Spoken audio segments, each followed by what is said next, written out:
Hi, everybody. Thank you so much for being here. And for those of you who will be watching later, I hope this is a riveting conversation. We are going to be talking about the vital role that nonprofits and NGOs play in tackling violence against women around the world. These leaders that you see here on the stage today, they are part of the really amazing and awe-inspiring network of organizations that are working both at a grassroots level and at a global level, translating local realities into global action in the most complex and difficult, resource-constrained and conflict-ridden environments sometimes. They are looking at inequality and gender-based violence, and we are going to talk about how we can bring survivor voices into the international advocacy policy and resource mobilization space. So you're going to hear from them. I'm going to introduce them shortly.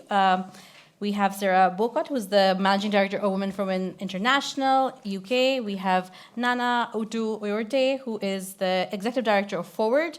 And we have Maria Paula Suarez, who is the Plan International's Global Policy and Advocacy Lead. So you all know the drill, we have 20 minutes. So I am going to jump right in with my first question. And as you're answering the question, please do tell us more about your work as you answer the question. And my first question is perhaps the one that I love asking the second most. And I'm saying this because the next one is going to be my most. And the last one is going to be the question that we should all listen to. So stay tuned to the last question. The first question is, your organizations all focus on gender-based violence and inequality, both on a local level and sometimes on a regional and a global level. What are you seeing in terms of shared challenges, but also what is unique in some of the contexts that you're working in and your network is operating in? I can go. Thank you for that. Thanks for having me. So Women for Women International works with women who are affected by war. So we work in conflict-affected countries, places like Afghanistan and Iraq, the Democratic Republic of Congo, Sudan, and so on. And we run a 12-month training program that's really about equipping women to support themselves and their families and their communities after conflict. And I think at the moment what we're really seeing, and I suspect colleagues will also mention, is a couple of things that are kind of converging to impact violence against women particularly. So one of the things that we're seeing is a real rise in conflict around the world, and we're seeing protracted conflicts, so conflicts that are lasting much longer. At the same time, what we're also seeing is a rise in anti-rights and anti-gender movements, very well-funded ones, by the way. And both of those things we know impact women and we know mean an increase in violence directly against women, often sexual violence. The other thing that we're seeing is a very steep decline in funding for these priorities. So really, really impacting our ability to respond to the needs of women when they face violence. So I think our sector and the world is frankly quite a dangerous tipping point at the moment, and we've seen that really accelerate this year. But we also know that women in these countries are really affecting change. They just need the support to be able to do that, the resources, the knowledge, and that's what Women for Women International do in these countries. Amazing. Nana, I would love to hear from you. Hi. I think for me, what we are seeing at Forward is the nature of the types of violence that particularly Black and minoritized women face.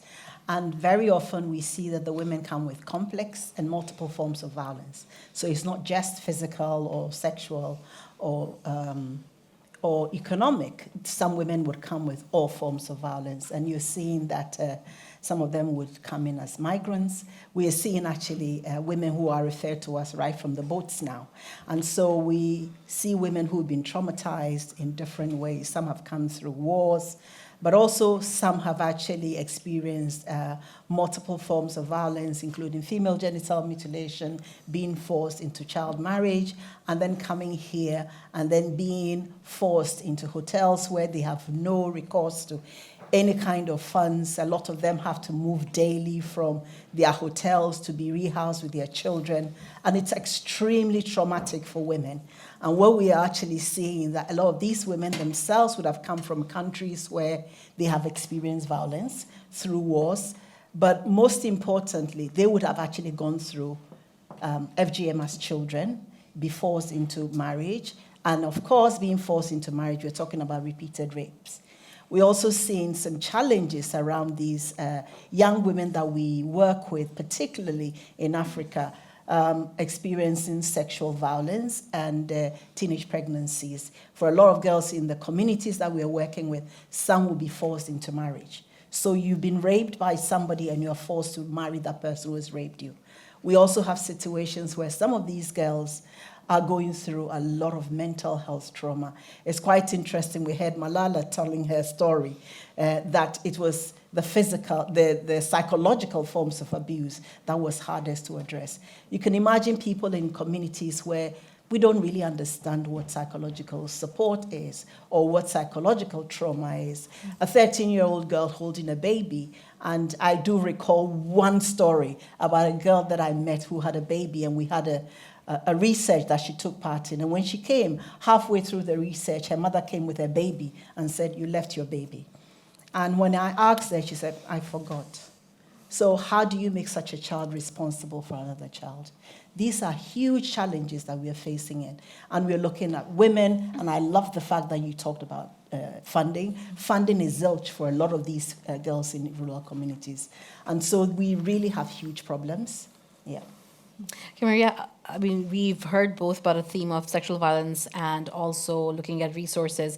You work at Plan International, which has, in many ways, a very interesting remit looking at young girls and at a very, very global level. So it would be great to hear both about what you do and also reflecting on what you've heard so far. Thank you so much. Yes, so Plan International is an organization that works across 80 countries, 4 regions, and we engage at national, regional, and global spaces in multilateral, with multilateral actors. And through these experiences, we have seen that while the violence tends to have different forms depending on the context, the challenges and the trends remains similar. And I'm going to mention 3. The first one is harmful social norms and the impact that harmful social norms have in the lives of girls, but also in their perceptions and attitudes toward violence. Plan International Real Choices, Real Lives research is a longitudinal research that follows the lives of around 150 girls across 9 different countries from the day they are born to the day they are 18 years old. So there is like a big amount of data that we take from that. And from this, we know that by the age of 11, around 91% of the girls have already experienced at least one form of gender-based violence. By the age of 14, 15, when they reach the early adolescence, they already start to interiorize the way of violence. And they think that male violence is natural, that is unavoidable, and actually 57% of them think that it's their responsibility to protect themselves from violence.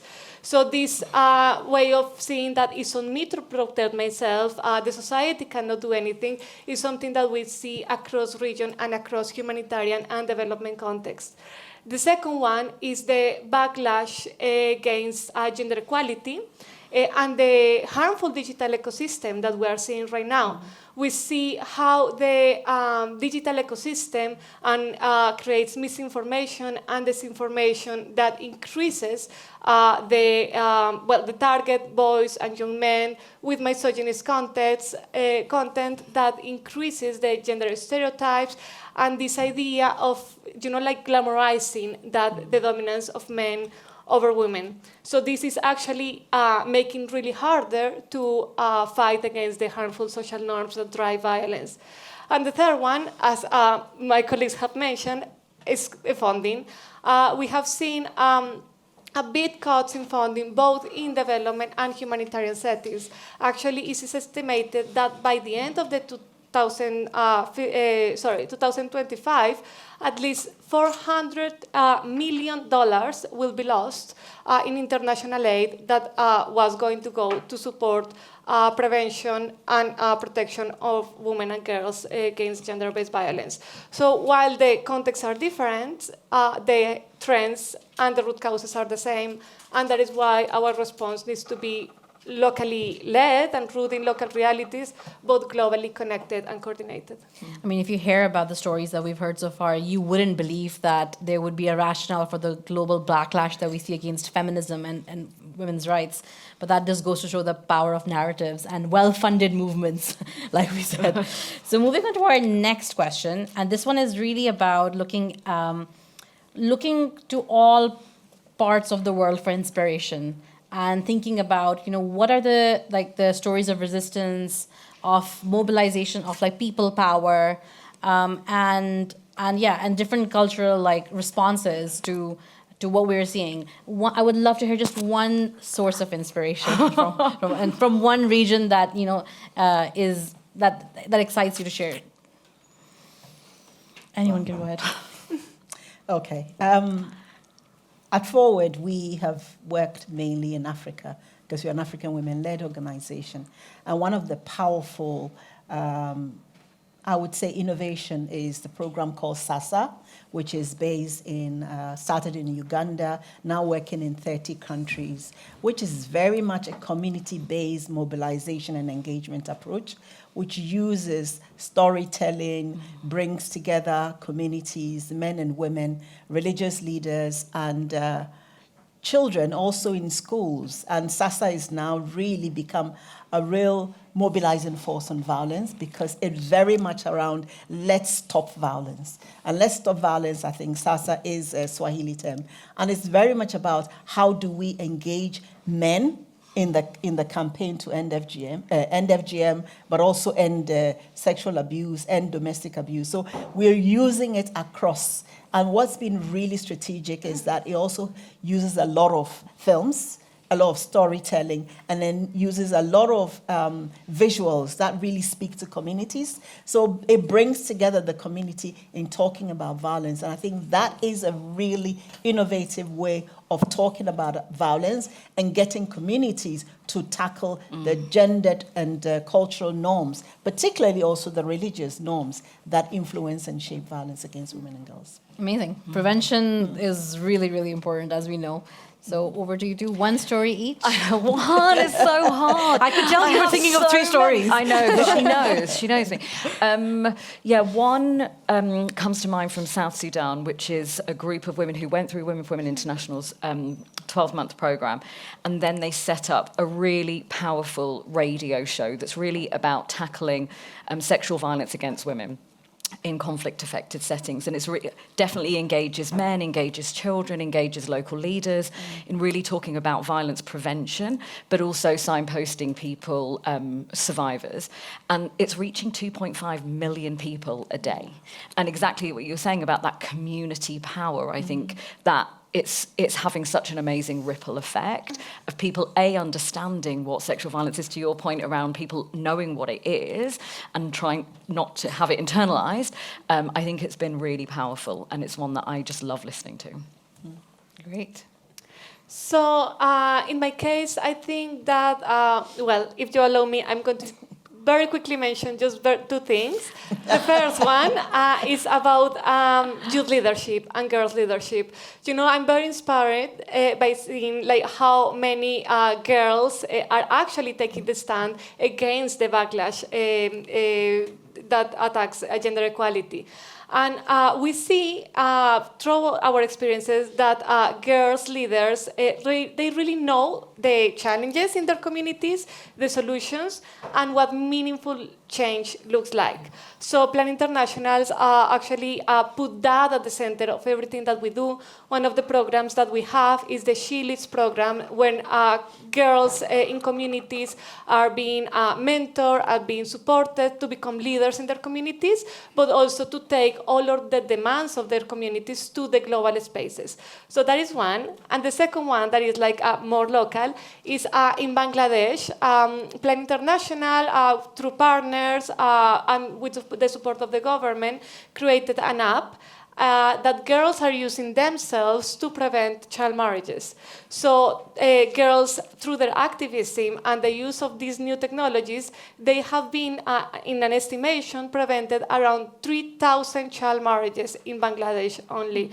So we see that change is possible when we really work in partnerships and when we really leverage the power of girls' leadership and support them and fund them. Thank you. That's amazing. I forgive you for doing that. Thank you. Okay, this brings us to our last question. And this question is really, I think, is about giving a gift to everybody who is in this movement, because it can feel like, sometimes it feels really heavy when we're talking about challenges, and that's, based on reality. But I think if there's something we can learn from like feminists and sort of feminist movements across time, it is that we never give up hope, and that we find resilience, inspiration, imagination, and solidarity from each other and what's happened before and what's happening now. So in just one line, I would love for you to share what is a glimmer of hope that we can hold on to and that everybody else here can hold on to from what you've seen recently. Forward, I would definitely say Tuizasia, which is a young women's leadership program. It's a feminist young women's leadership program, bringing about a movement of young women, not only in the UK, but in Africa. We've trained about 450 young women, and as a result of that, we are seeing so much sisterhood, collaboration, networking, and really reaching out to make change. The hope for me is always women. It's always women. We spoke to 6,500 women in 14 conflict-affected countries last year, and 81% of them told us that they felt hope for their future.